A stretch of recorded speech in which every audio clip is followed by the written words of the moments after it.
In my experience, there's no such thing as luck.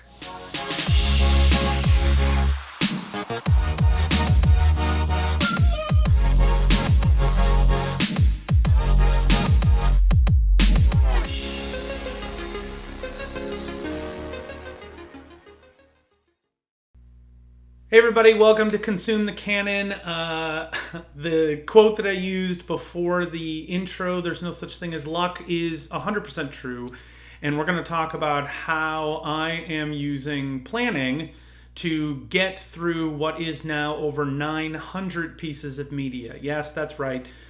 This week I checked and we've passed the 900 piece of media mark. So Consume the Canon will now creep up on 1,000 different independent pieces of media. And most probably by this time next year, I will have consumed over 1,000 pieces of Star Wars media, which is bananas. But how am I going to do it? How am I going to get through all of this media? How am I going to get my hands on all of this media? And then how am I going to get through all of it, especially since I want to use the library to get all of my content? What am I going to do? How am I going to do it? That's what today is going to be all about. We're going to talk about the process I'm going to be going through, how I'm going to get the content from the library to myself, how I'm going to tell the library what I want, and then how I'm going to make sure I'm covering all of my bases. So it's going to be really nerdy. It's going to be all spreadsheets and library talk.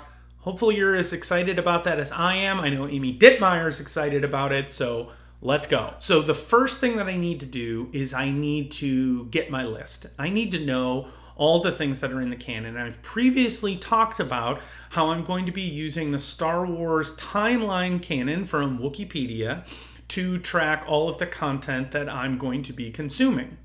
Like I said too, right now it has over 900 pieces of media in it. But how do I know that? How am I actually going through the process of tracking this? Well, I'm doing two things. First off, I have a Google spreadsheet that I am using to track all the content in the order in which it's being released. Now, this is important because it's the best way to track how new things are being added to the canon. Because I'm not keeping track every single day when an update is made, but I'm trying to do it about once a week to make sure that my list is accurate. So once I've updated my list to show all the things that are being released in order, I check to see which ones are new and I compare it against my timeline canon list. So this list is a little different than the list of content as order of release.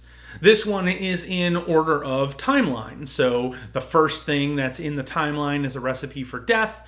And then the first film that's in the timeline is The Phantom Menace. And then on and on and on and on, all the way to episode 9, and then the short story Wills. So once I have my first spreadsheet updated, I check it against my second spreadsheet and make sure that all the content is included.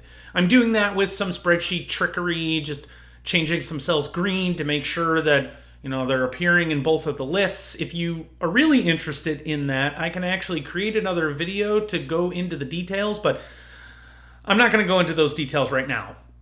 That's like spreadsheet geekery, and that's really too deep for this video. So once I've got both my lists aligned, I know that I've got all of my content tracked, and I have everything that I need to consume during Consume the Canon. Now, how am I going to get that content? Well, this is where your local library comes into play. So I visit my local library website and I check to see if they have the content that's in my canon list on their list. Now, the library can have content locally, meaning they actually have it on their shelves. That's super easy to get. There's not really anything you need to worry about there, but if they don't have it, they're going to have to do something called an interlibrary loan. So what an interlibrary loan is the library is part of a big network of libraries. And you can request content that is anywhere in that network. So if I request something and my local library doesn't have it, they can ask other libraries in their network to send them the content. And then I can pick the content up at my local library. So how do I do that? Well, I look up the content on the library's website. I find what I'm looking for and confirm that it's actually what I need, and then I place a hold on it.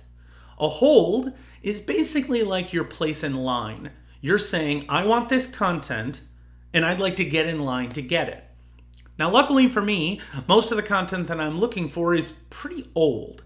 There's not a lot of people who are really putting holds on a copy of The Phantom Menace. But you still have to put a hold on things because that's the way you request something from your library. Now, if I put a hold on things right now, I will get it right now. And I don't really want that. I can keep certain content, like books, for 3 weeks, and I can renew them afterwards. But I don't want to keep the content all year long and just keep renewing it. I really only want the books and the video games and what have you when I want to read it. Now, in my spreadsheet, I have dates next to each piece of content.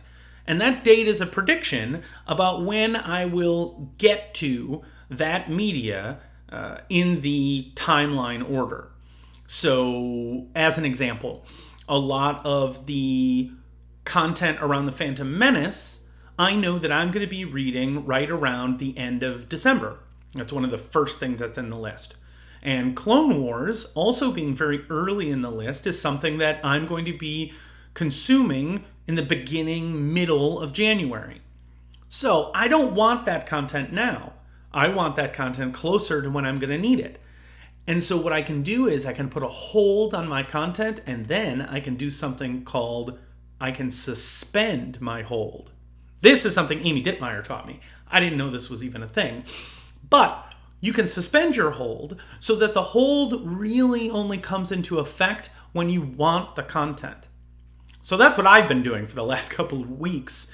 I've been going through my content. I've been building lists on my library website. I've been putting holds on that content, and then I've been suspending those holds until I actually am going to need it. Right now, I'm all the way through the content in April.